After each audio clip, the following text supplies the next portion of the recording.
515번째 독서 요약입니다. 키워드: 자본주의 실체, 자유무역, 경제개방. 책 정보. 제목: 나쁜 사마리아인들. 저자: 장하준. 출판일: 2023년 3월 30일. 상상빌더 한 줄 요약. 자본주의와 자유시장 신화의 이면을 알아보자. 책 소개. 세계적인 경제학자 장하준 교수가 처음으로 보통 사람들을 염두에 두고 집필한 본격 교양 경제서.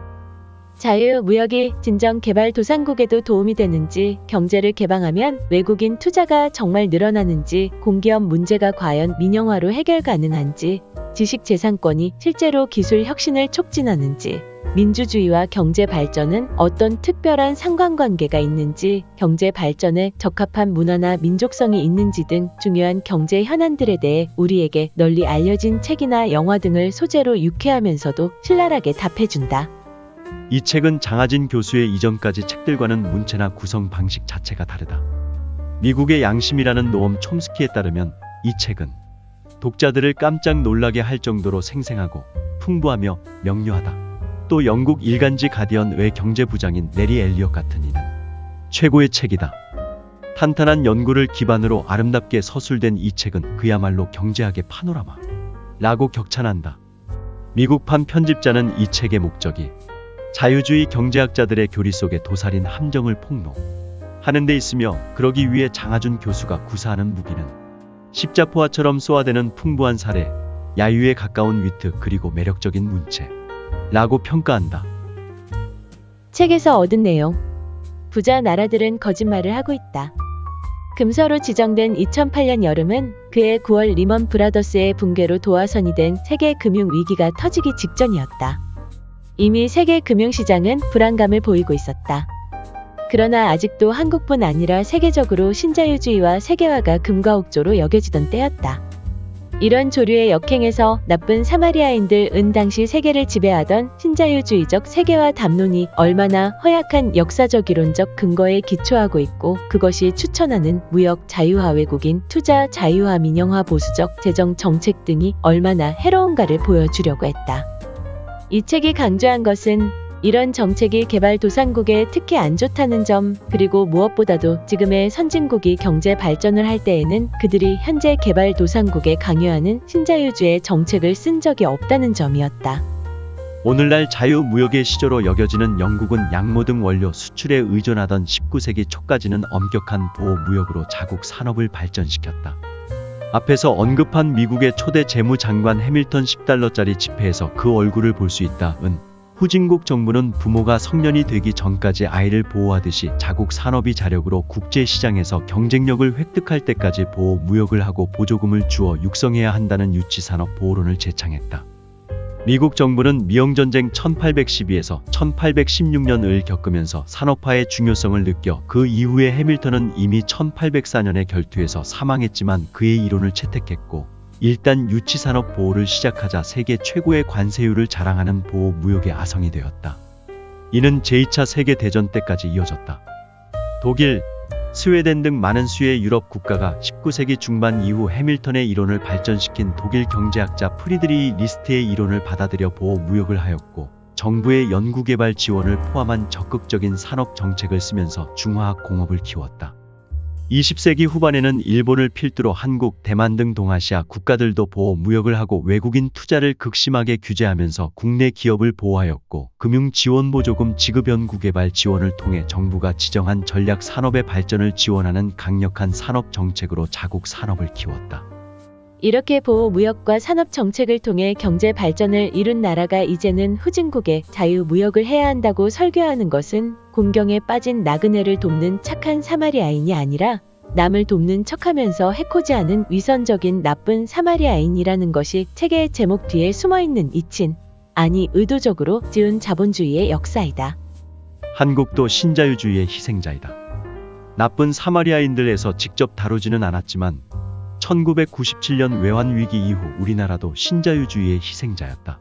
1997년 외환 위기는 사실상 김영삼 정부 때 이루어진 지나친 그리고 지나치게 급격한 금융 자유화의 결과였지만 국내외의 신자유주의자들은 이것이 과거의 잘못된 국가 주도형 경제 모델 때문이라고 호도하면서 적극적인 개방, 민영화, 규제 완화를 추구했다. 그 결과 우선 경제의 활력이 급격히 떨어졌다. 과거 고도 성장기의 1인당 소득 기준으로 6%가 넘던 경제 성장률이 2에서 3%대로 떨어졌다.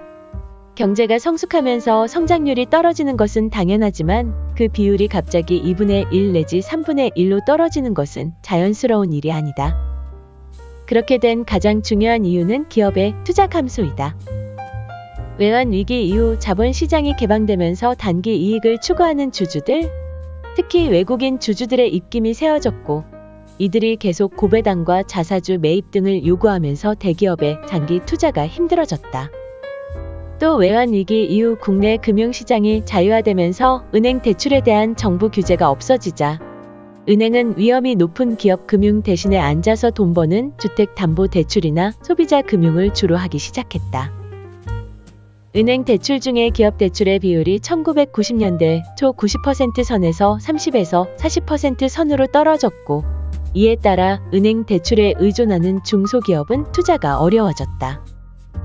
결국 투자율은 국민소득 대비 35% 선에서 30% 선으로 떨어졌고 경제의 경쟁력에 가장 중요한 설비 투자는 더 큰 폭으로 떨어져서 국민소득 대비 비중이 외환 위기 이전 14에서 16% 수준에서 7에서 8% 수준으로 반토막이 났다. 투자가 줄어드니 경제의 성장이 줄어드는 것은 당연하다. 투자가 잘 안 되니 산업 구조의 고도화도 정체되고 있다. 지금 우리나라의 주력 산업은 대부분 70에서 80년대에 만들어진 것이다. 물론 기존 산업 안에서는 고부가가치 제품으로 올라왔지만 새로운 산업을 만들어내지는 못하고 있다. 이미 선진국이 우위를 점하고 있는 기계, 제약 등의 분야나 생명공학, 나노 기술 등 신기술 분야에서는 선진국의 장벽을 뚫지 못하고 있고 대다수 산업의 중저가 시장에서는 중국의 맹렬히 추격당하고 있다. 조선, 철강 등은 이미 중국에 크게 잠식당했고 이제 자동차나 휴대전화마저 중국의 위협이 느껴지고 있다. 그나마 아직은 괜찮다고 하는 반도체도 중국이 엄청난 투자를 하고 있어서 그 우위가 얼마나 갈지 알 수 없다. 이렇게 산업 구조의 고도화가 정체되고 있는 것은 앞에서 지적한 금융시장의 변화에 따른 기업 투자의 부진이 큰 이유 중 하나이지만 경제 계획 및 산업 정책이 폐기되면서 신산업 개발이 더뎌진 것도 또 다른 중요한 이유이다. 외환 위기 이후 일어난 변화는 성장의 둔화만이 아니다. 고용도 불안해졌다. 가뜩이나 높았던 비정규직 비율이 OECD 최고 수준으로 올라갔다.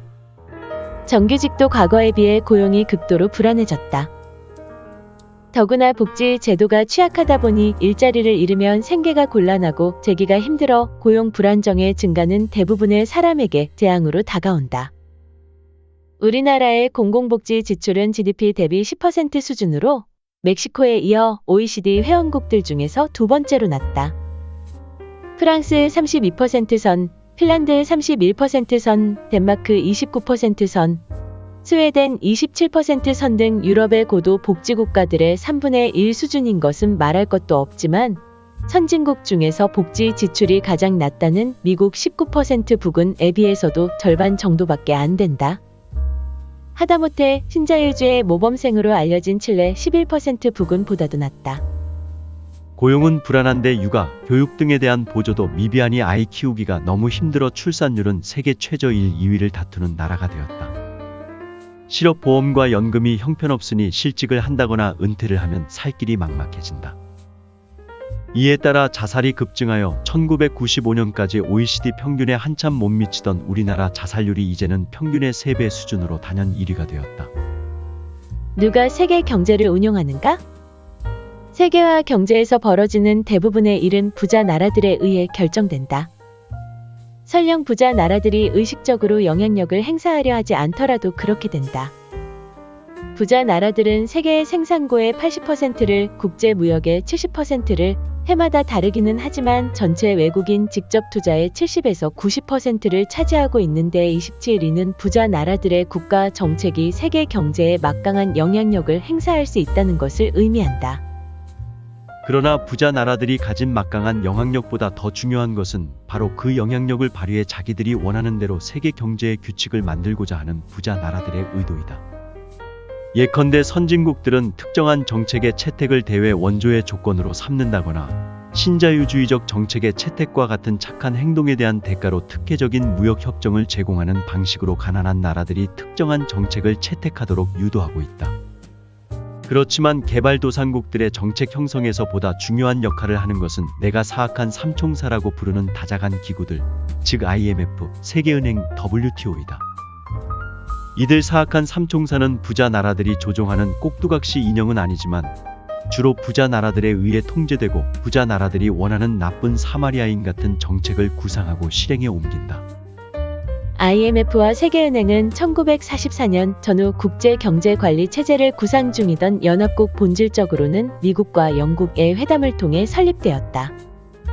이들을 브레턴우즈 기구라고 부르는 것은 IMF와 세계은행의 설립 제안이 나왔던 회담지가 바로 미국 뉴햄프셔주에 위치한 휴양지 브레턴우즈이기 때문이다. 원래 IMF는 국제수지가 위기 상황에 처한 나라들이 디플레이션 정책을 사용하지 않고도 국제수지 적자를 줄일 수 있도록 차관을 제공하기 위해 설립되었다. 또 공식 명칭이 국제부흥개발은행 IBRD인 세계은행은 전쟁으로 파괴된 유럽 국가들의 재건 및 식민 지배에서 벗어나 독립한 지 얼마 되지 않은 사회들의 경제 발전을 돕기 위해 설립되었다. 즉 세계은행은 도로나 다리, 댐과 같은 기반 시설 개발 프로젝트에 대한 자금 제공을 통해 해당 국가의 재건과 발전을 돕는 것을 목적으로 하였다.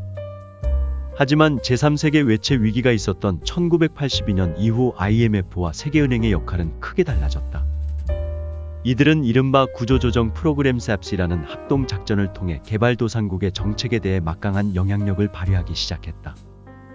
이 프로그램들은 브레턴우즈 기구의 본래 임무에서 훨씬 벗어나 정부 예산, 산업 규제, 농산물 가격, 노동시장 규제, 민영화 등 개발도상국들의 거의 모든 경제 정책을 포괄하는 것으로 확장되었다.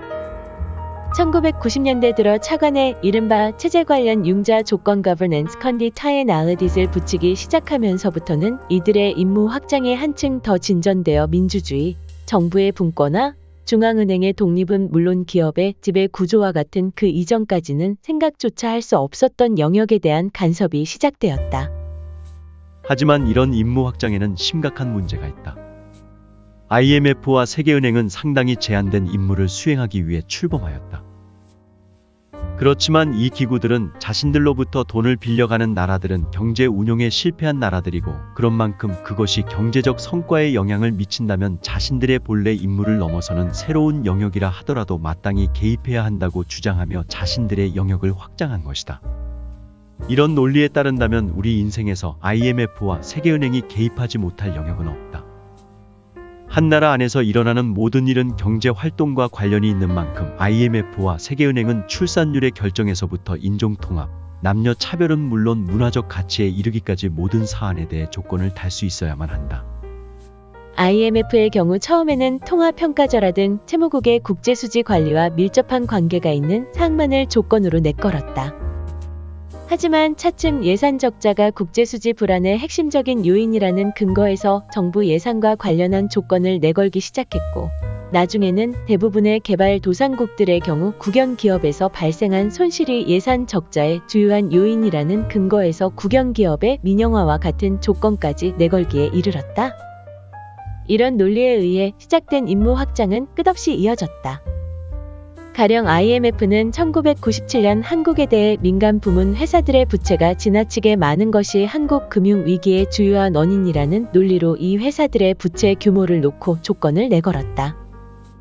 흡사 상처에 소금을 뿌리는 나쁜 사마리아인처럼 부자 나라들은 IMF의 금융 원조에 따른 조건으로 채무국들이 자국 경제를 조정하는 것과는 거의 무관하나 채권국들에는 이익이 되는 정책을 채택하도록 강요하는 일도 많다.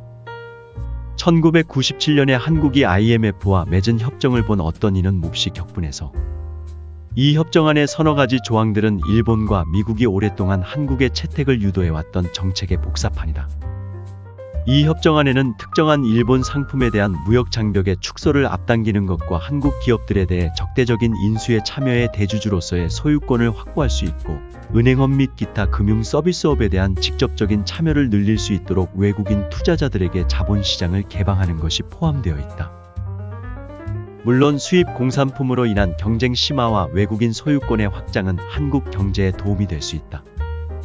하지만 한국인들뿐 아니라 많은 사람들은 한국이 공경에 처하자 예전에 거부했던 무역 및 투자 정책을 받아들이도록 강요하는 것은 IMF의 권력 남용이라고 보고 있다. 28라는 논평을 내놓기도 했는데 이렇게 말한 이는 반자본주의도 무정부주의자도 아닌 1980년대 로널드 레이건 정부의 경제 자문으로 핵심적인 역할을 수행했던 하버드의 보수적인 경제학자 마틴 펠드스타인이었다.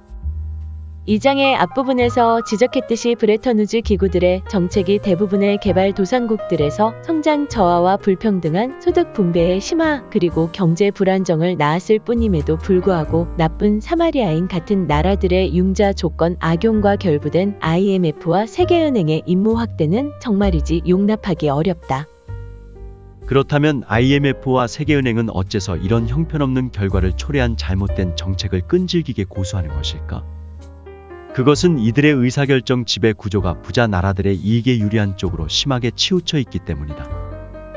브레턴우즈 기구들은 이런 한표 시스템으로 근본적으로 어떤 나라가 가지고 있는 자본금 액수에 따라 결정이 이루어진다. 그 결과 부자 나라들은 IMF와 세계은행의 전체 투표권 중 60%를 장악해 절대적인 통제권을 행사하고 있다. 심지어 미국은 가장 중요한 18개 영역에서 사실상의 거부권을 행사할 수 있을 정도이다. 29. 이런 의사결정 지배 구조로 말미암아 IMF와 세계은행은 개발도상국 각각에 맞게끔 신중하게 고안된 정책 대신 부자 나라들이 일반적으로 타당하다고 받아들이는 표준적인 정책 패키지를 강요할 수밖에 없었다. 그에 따른 성과는 좋지 않았다. 게다가 이들의 정책이 타당하다 하더라도 해당 국가가 외부의 강요로 간주하고 저항하면 그 정책은 실패로 끝나는 경우가 많았다. 최근 들어 이런 비판의 목소리가 높아지자 IMF와 세계은행 역시 여러 가지로 대응하고 있는데 그 중에는 거칠에 불과한 조치들도 있다. 가령 IMF는 자신도 빈곤 문제에 관심을 기울이고 있다는 표시로 구조조정 프로그램을 빈곤 감축 및 성장 촉진 프로그램이라고 부르고 있다. 하지만 내용상으로는 예전과 달라진 것이 거의 없다. 보다 폭넓은 주체와 대화할 수 있는 통로를 마련하기 위한 노력이 전혀 없었던 것도 아니다. 예컨대 세계은행이 비정부기구 NGO들과 협의하는 것을 꼽을 수 있을 것이다. 그러나 이런 협의의 영향력은 미미하다. 게다가 개발도상국의 비정부기구들이 간접적으로라도 세계은행으로부터 자금을 지원받는 경우가 계속 늘어나는 지금 시점에서 이런 조치의 실효성은 더더욱 의심스럽다. IMF와 세계은행은 또한 프로그램에 대한 주인의식을 증대시키기 위해 프로그램의 구상 단계에서 해당 국민들을 참여시키고자 노력하고 있는데 이런 노력은 실제로 별다른 효과를 보지 못하고 있다. IMF나 세계은행은 고도로 훈련된 경제학자 군단과 무수한 금융 자원을 가지고 있는 반면 개발도상국들은 여기에 맞서 논쟁을 벌일 만한 지적 자원이 부족한 나라가 대부분이다. 게다가 IMF와 세계은행은 내가 다양성에 대한 헨리 포드식 접근법이라고 일컫는 방법을 채택해왔다. 즉 정책과 관련하여 받아들일 수 있다고 간주하는 국가별 차별화의 폭이 대단히 협소하다는 것이다. 그런 상황에서 개발도상국들은 선거나 임명을 통해 IMF나 세계은행에서 근무했던 사람들을 핵심 경제 부서에 앉히는 경향이 늘고 있다. 결국 국가별 해결책들 역시 갈수록 브레턴우즈 기구들이 내놓는 해결책을 담게 되는 것이다. 1995년 GATT의 우루과이 라운드에 따라 WTO가 창립되면서 사악한 삼총사가 완성되었다. 그러나 WTO의 활동 내용에 대해서는 다른 장에서 자세하게 다룰 예정이니 여기서는 논의의 초점을 WTO의 의사결정 지배 구조에 국한하도록 하자. WTO는 여러 가지 면에서 비판받고 있다. 많은 사람들은 WTO가 선진국이 개발도상국 시장에 파고들기 위한 도구에 지나지 않는다고 주장하며 심지어는 다국적 기업의 이익을 증진시키기 위한 수단이라고 주장하기까지 한다. 이런 비판에는 타당한 측면들이 있는데 그에 대해서는 나중에 살펴볼 것이다. 비록 이런 비판을 받고 있기는 하지만 WTO는 개발도상국들이 가장 큰 발언권을 가진 국제 조직이다. WTO는 IMF나 세계은행과는 달리 일국 일투표권을 받아들였다는 점에서 민주적이다. 또한 유엔의 경우 안전보장이사회의 5개 연구 회원국이 거부권을 갖고 있지만 WTO에서는 그 어느 나라도 거부권을 갖지 못한다. 따라서 수적으로 우세한 만큼 개발도상국들이 WTO에서 차지하는 지위는 IMF나 세계은행에서 차지하는 지위보다 훨씬 더 높다. 그렇지만 불행하게도 실제로 투표가 이루어지는 것이 아니라 소수의 부자 나라들로 이루어진 과두 집단에 의해 WTO가 운영되고 있다. 가령 1998년의 제네바 회의, 1999년의 시애틀 회의, 2001년의 도하 회의, 2003년의 칸쿤 회의 등 여러 차례의 강요 회의에서는 초청받은 사람만 참석할 수 있는 이른바 그릴룸 회의를 통해 모든 중요한 협상이 이루어진 것으로 알려졌는데, 이 회의에 초청된 것은 부자 나라들과 부자 나라들이 무시할 수 없는 인도와 브라질 같은 몇몇 개발도상국뿐이었다. 이에 반발한 몇몇 개발도상국 대표들은 1999년 시애틀 회의에서 초청을 받지 못했음에도 그릴룸 회의에 들어가려 시도하다가 결국 물리적인 힘에 의해 쫓겨난 일도 있었다. 그러나 이런 극단적인 수단이 아니라 하더라도 WTO의 결정은 부자 나라들의 유리한 쪽으로 치우치기 십상이다. 부자 나라들은 해외 원조 예산을 빌미로 삼거나 IMF나 세계은행 혹은 지역별 다자간 금융기구들의 융자 결정에 영향력을 행사하는 방법으로 개발도상국들을 협박하거나 회유할 수 있기 때문이다. 이뿐만이 아니다. 지적 자원과 협상 능력에서 부자 나라들과 개발도상국 사이에는 엄청난 격차가 있다. 내가 전에 가르쳤던 한 학생은 아프리카 출신으로 모국에서 외교 업무를 담당하다 최근 그만두었다. 그에 따르면 그를 포함해 단 3명이서 제네바에서 열리는 WTO 관련 모든 회의의 나라를 대표해 참석해야 했다. 그런데 하루에 대개 12건씩 회의가 열렸기 때문에 이들 3명은 몇 개의 회의는 아예 제쳐놓아야 했고, 나머지 회의에도 3명이 분담해 참석해야 했다. 결국 한 사람이 회의 하나에 2-3시간 정도만 배분할 수 있다는 이야기이다. 그 결과 제때 들어가 유용한 성과를 올리기도 했지만 때를 놓쳐 아무것도 건지지 못한 적도 적지 않았다고 한다. 이에 비해 아주 극단적으로 대조되는 사례를 들자면 미국은 파견된 지식재산권 담당자만 해도 수십 명이 넘었다고 한다. 그럼에도 그는 자기 나라는 그나마 운이 좋은 편이라고 말했다. 제네바에 단 한 명도 보내지 못하는 개발도상국이 20곳이 넘고 한두 사람만으로 버텨야 하는 나라들도 많으니 그렇다는 것이다.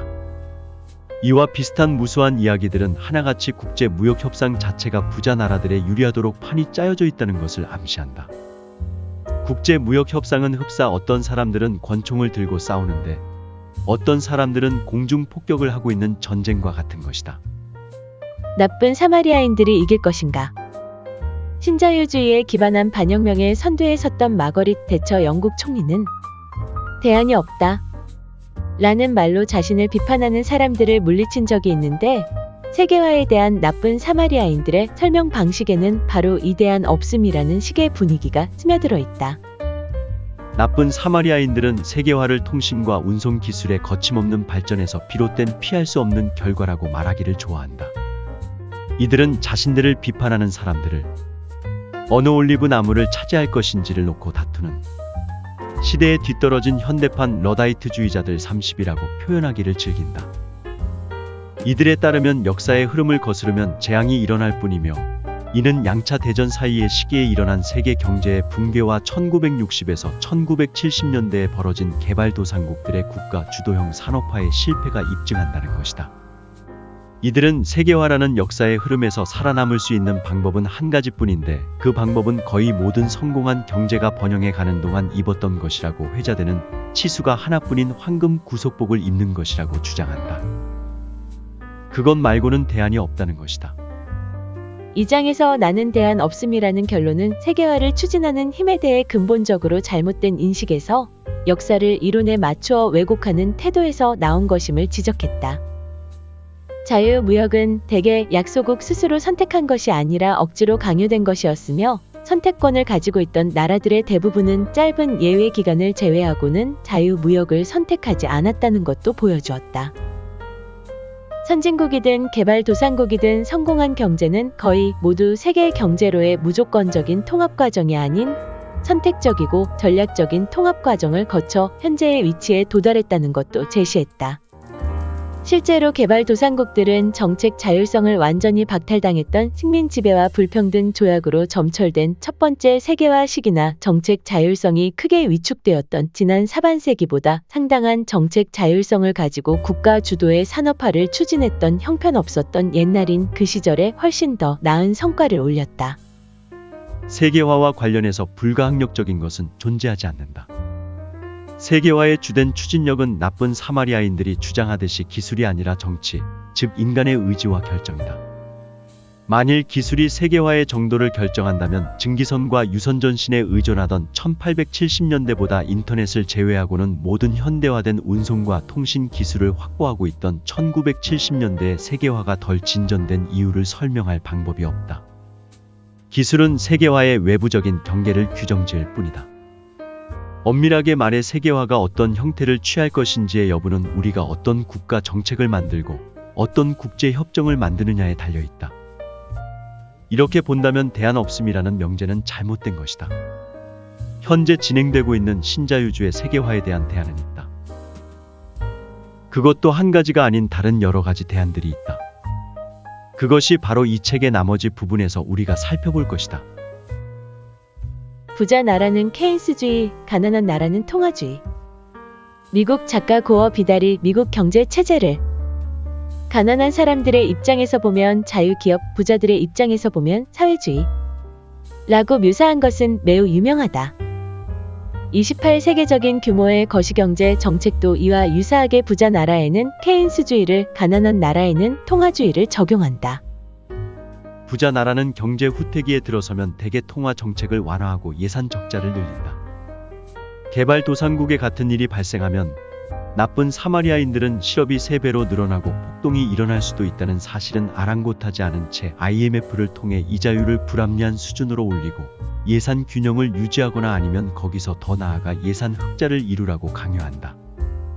한국이 1997년에 사상 최대의 재정 위기에 직면했을 때 IMF는 한국의 재정 적자를 GDP의 0.8% 이내에서 운용하도록 허용했다. 게다가 이것도 IMF가 몇 개월 동안 예산 흑자 정책을 사용하여 재난을 불러일으킨 뒤의 일이다. 1990년대 초 스웨덴이 비슷한 문제에 직면했을 때 이는 1997년 한국의 경우와 비슷하게 엉성한 자본시장 개방에서 기인한 것이었다. 예산 적자의 규모는 한국의 10배 수준인 GDP의 8%였다. 더욱 얄궂은 사실은 개발도상국 시민들이 자발적으로 허리띠를 졸라매면 기초적인 케인스 경제학에도 무지하다는 비웃음을 사게 된다는 점이다. 일례로 1997년에 외환 위기를 맞아 한국의 주부들이 가정에서의 반찬 가짓수 줄이기 운동을 비롯해 자발적인 절약 캠페인을 펼쳤을 때 파이낸셜 타임스 한국 특파원은 이런 행동이 성장을 떠받치는데 필요한 수요를 감소시키기 때문에 경제 후퇴를 악화시킬 수 있는 어리석은 행동이라고 비웃었다.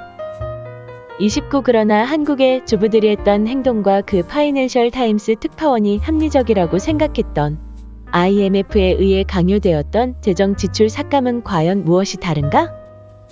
나쁜 사마리아인들은 장기적인 관점에서 투자와 성장과 일자리를 창출할 수 있는 능력을 심각하게 저해하는 거시경제 정책을 개발도상국에 강요하고 있다.